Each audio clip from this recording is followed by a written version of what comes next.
기승전 다이너마이트와 봄날로 끝난 내 남편과 결혼해줘. 정말 한 해 한 해 어떤 엔딩으로 끝나게 될지 점점 기대를 하게 되는데요. 재밌는 점은 두 사람이 서로 다이너마이트, 봄날 하면서 서로가 회귀했다는 것을 알게 되지만 사실 유지혁이 BTS라고 말한 순간부터 이미 스스로 회귀했다고 밝힌 거나 다름없다는 사실. 그 이유는 2013년에는 BTS라는 명칭을 쓰지 않았기 때문인데요. 이 시절에는 BTS보다는 방탄소년단이라는 이름이 훨씬 익숙하던 때죠. 아무튼 그렇게 BTS의 노래를 통해 서로 회귀했다는 사실을 알게 된 두 사람. 그러나 예고편에 나온 지원이의 대사, 어차피 일어날 일은 반드시 일어나요. 피하지 않으려고요. 라는 대사와 물에 빠지는 듯한 지원이, 그리고 유지혁의 백은호를 향한 대사, 그쪽이 더 자격 있습니다. 10년 후에도 살아있을 거니까.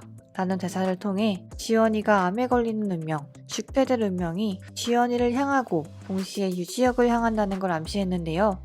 이번 리뷰에서는 어떻게 유지혁이 암에 걸릴 운명을 다른 이에게 넘기게 될지에 대한 내용과 함께 6화 리뷰를 함께 해보려고 합니다. 원작의 내용과 함께 리뷰할 예정으로 영상에는 스포일러를 포함하고 있습니다. 이번 화에서 가장 중심이 될 만한 세 가지는 이렇게 정리해볼 수 있을 것 같은데요. 드디어 뭔가가 시작된 박민환과 정수민, 그리고 서로 좋아하게 되었다는 것이 연출로 표시된 지원이와 유지혁, 그리고 동시에 서로가 과거에서 회귀했음을 알게 된 두 사람. 먼저 박민환과 정수민에 대해 이야기해보자면 두 사람은 드디어 지원이의 계획대로 서로에 대한 호감을 드러내기 시작했습니다. 박민환의 전화를 받고 일부러 코앞 거리를 택시 타고 달려온 수민은 결국 자신의 집 앞까지 박민환을 끌어들인 뒤 박민환의 뺨에 뽀뽀를 했는데요. 단 하루 만에 엄마가 집을 나갔다는 지원이 치부를 밝히고 박민환과 불륜까지 저지르기 시작한 정수민. 정말 대단한 것 같죠? 이어서 지원이의 카드로 박민환과 34만원짜리 식사를 한 정수민은 본격적으로 박민환을 뺏을 준비를 하기 시작합니다. 한편 유지영 역시 지원이에 대한 자신의 마음을 숨기지 않은 채 고백하는데요. 사실 문득 생각해보면 유지혁 입장에서는 과거로 회귀했다는 것 자체가 어떻게 보면 무척 황당한 일일 것입니다. 보통 회귀물을 보면 주인공 혼자 과거로 회귀하던가 사실은 알고 보니 빌런도 같이 회귀를 했다던가 이런 식으로 진행이 되고 각각 회귀한 인물들에게는 목적이 있습니다. 예를 들면 지원이의 목적은 박민환과 정수민에게 복수한다는 것이 그 목적이겠죠. 그렇다면 유지혁의 목적은 그냥 지원이를 다시 만나게 돼서 좋았고 지원이가 자신을 만나지 않아도 괜찮으니까 박민환 같은 인간 말종을 만나지 않게 해서 지원이의 죽음을 막는 것이 그의 목적인 것으로 보이는데요. 이거 하나만으로도 지원이에 대한 유지혁의 사랑이 얼마나 큰지 알 수 있을 것 같은데 그 긴 세월이 흐를 동안 지원이를 짝사랑했다는 사실까지 더하면 이런 남자 다신 없을 것 같긴 합니다. 그래서 그런지 유지혁이 지원이에게 유도를 가르쳐주러 가는 장면에서는 빨간 신호등의 차가 정지했다가 곧 파란 신호로 바뀌며 출발하는 장면이 나왔는데 누군가와 다시 시작한다는 것 자체를 불안해하고 걱정스러워하던 지원이가 애써 부정해왔던 자신의 마음을 인정하게 되는 장면처럼 보였습니다. 그렇게 유지혁이 가르쳐주는 유도를 통해 일단 상대와 매트에 마주서고 상대의 빈틈을 노려 넘기는 데 성공한 지원이. 왕홍인 상무를 통해 결국 기획안이 해결되었는데요. 그러나 기획안은 해결되었지만 지원이의 편인 줄로만 알았던 양주란 대리가 마치 지원이를 배신한 것 같은 모습이 그려졌죠. 사실 원작에서는 기획안에 관한 내용도 이와는 다르며 양주란 대리 역시 이런 애매모호한 태도를 보이지 않는 인물입니다. 그래서 한편으로는 살짝 배신감이 더욱 느껴졌던 인물인데요. 하다못해 지원이에게 언질이라도 해주거나 뭔가 지원이를 도와주려는 장면이 나올 줄 알았는데 그게 아니었어요. 이는 아마도 양주란 대리의 성격 때문인 것으로 보이는데요.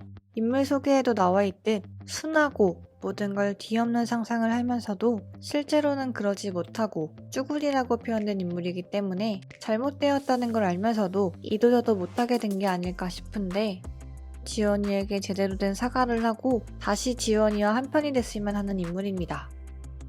한편 계속 기획안과 관련해서 자신에게 도움을 요청하라는 시그널을 보내다가 지원이가 이를 들을 사람이 아니라는 걸 알자 힌트를 준 유지혁. 그리고 지원이 역시 자신처럼 과거로 회귀했다는 사실을 알게 된 유지혁. 사실 원작에서는 지연이가 유지혁의 달력에 적힌 도로명 주소를 통해 그 주소가 아빠의 납골당 주소였다는 것과 아직 도로명 주소가 시행되기 전이라는 두 가지 사실로 유지혁 역시 과거로 회귀했다는 사실을 알게 되는데요. 그러나 거의 정말 완전 막바지에 가서야 이 사실을 알게 되는데 벌써 드라마 중반부에서 이 사실을 알게 되어 원작과는 거의 다른 내용으로 이어질 것 같아 더욱 기대가 되고 있습니다. 유지혁과 지연이 모두 어차피 일어난 일은 일어나게 된다는 것을 알고 있는데 6화 초반 유지혁이 지연이에게 갑자기 쓰러진 것 그리고 병원에서 검사했던 위 CT 검사 결과가 아직 나오지 않은 것 그리고 갑자기 백은호에게 그쪽이 더 자격이 있다. 10년 뒤에도 더 살아있을 테니까 라는 대사를 하는 걸 보면 지연이의 위암이 유지혁에게 옮겨간 게 아닐까 싶은데요. 그러나 지연이는 알고 유지혁은 아직 모르는 사실이 하나 있죠. 바로 일어날 일은 일어나되 그것을 다른 이에게 옮길 수 있다는 것입니다. 원작에서도 이처럼 지연이의 암을 가져간 인물이 있습니다. 바로 양주란 대리인데요. 그러나 초기에 발견했기 때문에 치료에 성공하고 지연은 이때부터 자신이 박민환의 내연녀가 되어야 한다는 것을 깨닫습니다. 왜냐면 원작에서 운명은 지연이와 가장 가까이 있는 사람에게 옮겨가게 되는 형질을 갖고 있기 때문이죠. 때문에 지혁이 지연의 암을 가져갔다는 설정 역시 어떻게 보면 당연한 건데 요 근래에 지연이와 가장 가까이에 있던 사람은 바로 지혁이이기 때문입니다. 때문에 예고편에 지연이가 정수민과 박민환과 놀러가게 되는 이유도 이를 알고 일부러 놀러가는 것 같은데요. 만약 지연이가 전처럼 두 사람과 가까이 붙어다니면 지연이의 죽게 될 운명은 자연스레 두 사람 중 한 명으로 향할 테니 말이죠. 얼른 그렇게 돼서 유지혁과 지연이 두 사람이 행복한 장면을 보고 싶은데요. 저는 다음 영상으로 돌아오겠습니다. 감사합니다.